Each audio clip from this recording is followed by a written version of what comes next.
कोई दो राय ही नहीं है। देखिए, मुख्यमंत्री कौन बनेगा ये सबसे पहले तो जनता तय करती है। जिसके पास संख्या बल होगा वो मुख्यमंत्री बनेंगे। स्वाभाविक रूप से आरजेडी ज्यादा सीटों पे लड़ेगी, आरजेडी ज्यादा सीटों पे जीतेगी और संख्या बल उसके पक्ष में होगा, तो स्वाभाविक रूप से जो है मुख्यमंत्री पे उनकी दावेदारी होगी। इसमें कोई संकट है ही नहीं, इसमें कोई संदेह नहीं है। प्रक्रिया के तहत जो है ये अपने आप हो जाएगा, क्योंकि हमारे यहाँ इसको लेकर के कोई कंफ्यूजन नहीं है। ये कंफ्यूजन एनडीए में है।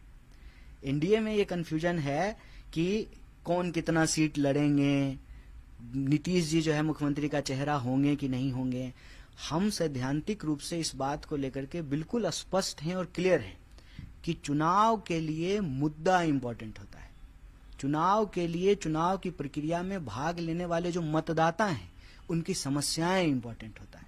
वो जो करोड़ों करोड़ लोग हैं जिनको आज राजनीति में चेहरा विहीन कर दिया गया है, उनको चेहरा देने की जरूरत है कि वो ना संख्या नहीं है, वो जिंदा लोग हैं। जब हम कहते हैं कि 14 करोड़ लोग, तो वो 14 करोड़ लोग हैं।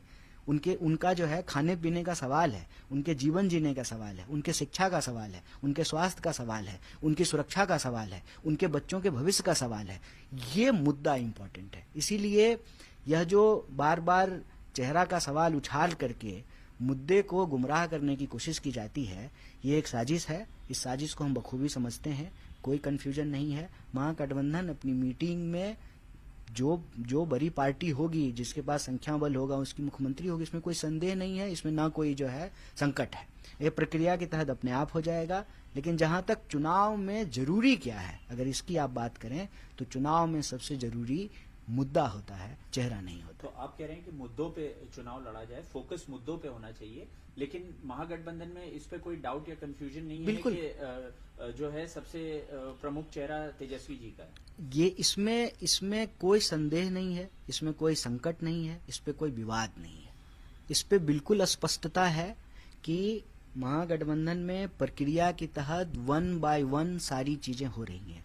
सारी पार्टियों को मिला करके मीडिया समूह बना है जो मीडिया से बात करेंगे। सारी पार्टियों को मिला करके मैनिफेस्टो कमेटी बनी है जो मैनिफेस्टो बनाएंगे। सारी पार्टियां मिल करके सीटों को तय करेंगे। और हम बार बार कह रहे हैं 243 की 243 सीटों पे लड़ेंगे। लेकिन चुनाव के बाद क्या होगा? जनता महागठबंधन को बहुमत देगी, आरजेडी के जो है आरजेडी ज्यादा सीट लड़ेगी, 243 में से वो ज्यादा सीट जीतेगी, तो मुख्यमंत्री भी उनका होगा। इसमें कोई कंफ्यूजन नहीं।